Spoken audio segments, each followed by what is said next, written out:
Hey guys, how's it going? It's OSK here. I was just looking at these prologue reveals. Day 5 came out yesterday, but I didn't have time to make a video. But I have something even better for you. We're going to go ahead, get the patch notes out of the way. We're going to read everything that talents do. I'm sure you know by now, and if you don't, then this will be a nice little surprise for you. But I also have 5 builds that I think will be very, very viable if nothing else changes. I know that we have some balance changes coming in, whether that's moving talents around, whether that's changing the cost of the talents or even changing the effects in general. Um, so we'll see how that works. But as of right now, we don't know what's changing. So I'm going to give you my 5 builds to look out for once this new patch rolls around on October 22nd here in about, here in about 5 days or so. So let's go ahead and get through these new talents here. They already said that they're going to be doing quite a bit with it. But anyway, on to the first one, Vigor. It's going to be Mind, cost 3. Max health is going to be plus 25, 30, 35, and 50 with every scroll read. And it's not really that flashy, just extra flat health. Excellent stuff if you want to go ahead and be a little bit more tanky. Maybe you're running a Stone Shaper and you want to go ahead and get just a little bit more tankiness, then Vigor is the way for you. And you can also run Recovery with it. We'll get on more of that later. And they even suggest it, combine it with Recovery and good fight management, and you'll be very difficult to take down indeed. This is raising the skill floor quite a bit, so keep that in mind from my top 5 builds. Foresight here, this is going to be, I think, the least used. It is sleeper OP. Very, very sleeper, okay? It pretty much isn't really that amazing until you get to scroll number 3. And that's where the 5 seconds kicks in right here, half the time of what its base is. And I still don't know if it would be that viable, even once it got all 3 scrolls read, because you're just going to be using your minimap to reveal people, but they're not really that hard to detect anyway. So I'm not really sure how useful it'll be, but this next part right here will be useful. Future storms and mana vaults are going to be visible, so you're going to be able to coordinate with your squad and get them to the right place before any other team's going to know what to do, unless they also have a guy running Foresight. So that's really the only thing that has going for it is the future storms and mana vaults. Maybe if this gets decreased like every 3 seconds, maybe that could work, but enemies typically, at least for me, aren't very hard to find. So not sure how that one's going to play out, but this is the one that's going to break everything wide open. And that's Ambidextrous. Spirit talent costs 3, and you gain the level 1 skill of Offhand Gauntlets classes. So let's go over those real quick. We have Potential Energy. Very, very contentious or controversial, let's say, among at least the competitive community. And I'm sure a few of the casual community also have a bit of a problem with Potential Energy. You literally just shoot and you just gain damage for no reason. I don't know why, but anyway, that's how it is. That's the passive skill for Conduit. For Pyromancer, it would be Combust, the extra radius.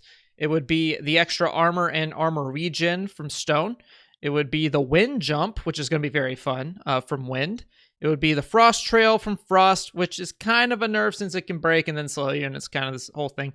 And then for Toxic, it would be Viscosity, which isn't all that great. So we're going to go over 5 of these builds. Oh, by the way, it also gives you the offhand only. Very important. Offhand spell mana cost is going to be minus whatever. So Wind Jumps are going to be nothing.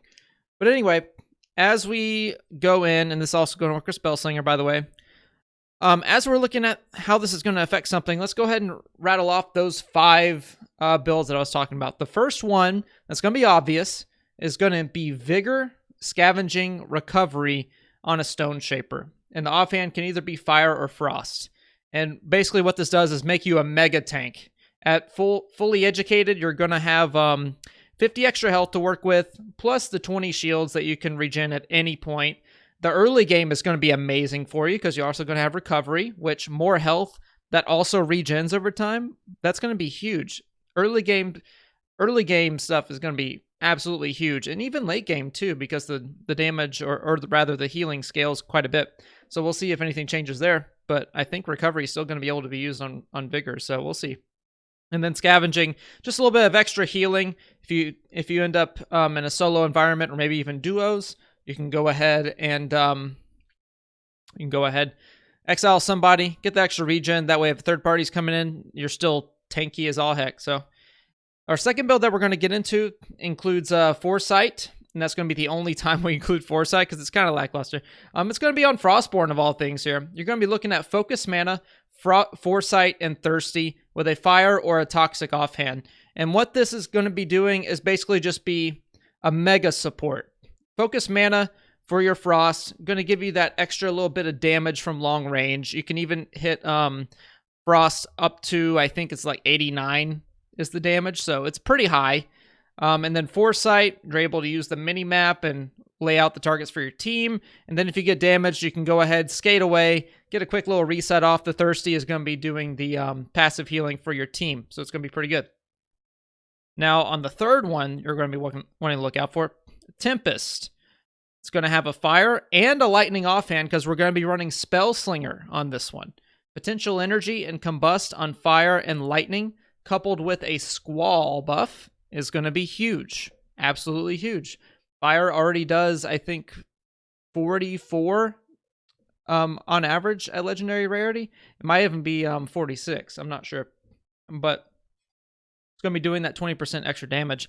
And in the other talent slots other than Spellslinger, we're going to be running Fervor and Ambidextrous.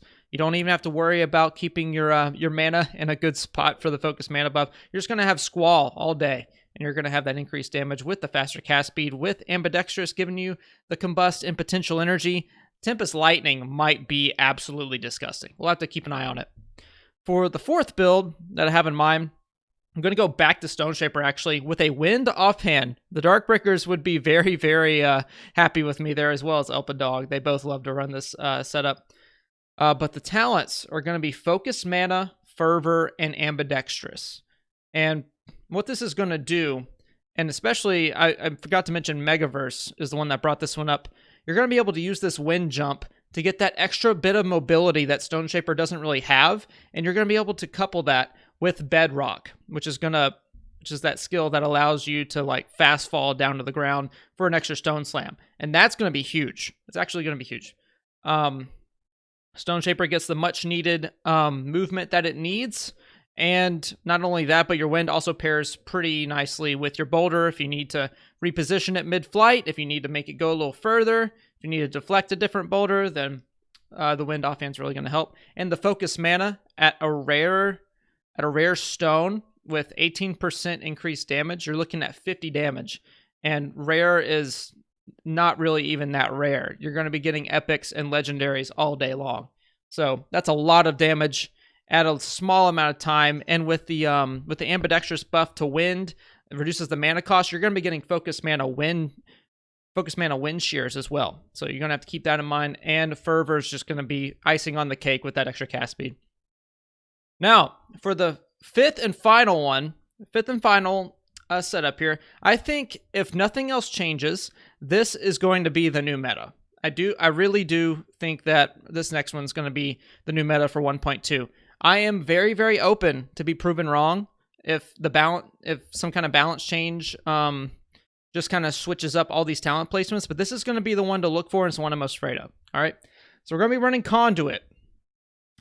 That word is a little bit of a hot take here in the community, but you're going to be running Conduit with a Fire offhand, same talents as the previous one: Focus Mana, Fervor, and Ambidextrous. Ambidextrous is going to give you Combust on that Fire.